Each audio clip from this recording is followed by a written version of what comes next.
चुनाव आयोग ने तो निर्णय कर दिया, मगर मैं भी साहब थोड़ा ज्यादा सोचता हूं। तो मैंने सोचा साला ये चुनाव आयोग कहता है कुछ नहीं हो रहा है, कुछ नहीं हो रहा है, तो ये लोग आरोप क्यों लगाए?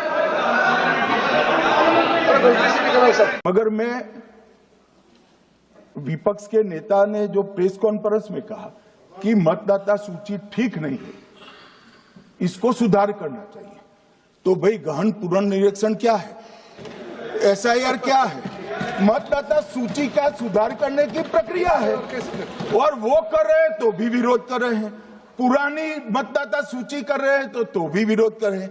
भाई मतदाता सूची पुरानी हो या नहीं, आपका हारना तय है, ये मतदाता सूची से नहीं होता। मान्यवर, उन्होंने कहा अपने लॉजिक के समर्थन में कहा कि भारतीय जनता पार्टी को कभी एंटी इनकम्बेंसी का सामना नहीं करना पड़ता।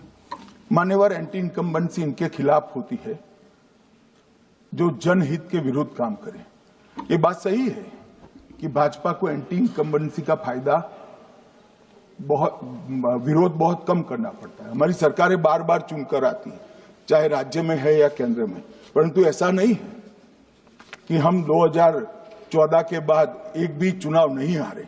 छत्तीसगढ़ में 18 में हारे, राजस्थान में 18 में हारे, मध्य प्रदेश में 18 में हारे, कर्नाटक में भी 14 के बाद हारे, तेलंगाना में हम जीत नहीं पाए, चेन्नई में हम जीत नहीं पाए, बंगाल में भी हम हारे।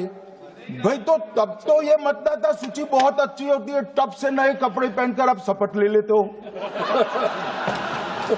उस वक्त मतदाता सूची का विरोध नहीं करते हो, और जब मुंह की पटखनी पड़ती है बिहार की तरह, तब मतदाता सूची का विरोध करते हो। माननीय मेरे दोहरे मापदंड नहीं चलेंगे लोकतंत्र में। जब आप जीतते हो तब चुनाव आयोग महान है, जब आप हारते हो तो चुनाव आयोग निकम्मा है, बीजेपी का कहने पर चलता है। जब आप जीतते हो मतदाता सूची अच्छी है, मतदाता सूची अच्छी है, और जब आप हारते हो तो मतदाता सूची खराब है। मान्यवर, मुझे कोई आपत्ति नहीं इस प्रकार का भ्रांति फैलाए तो फैलाए।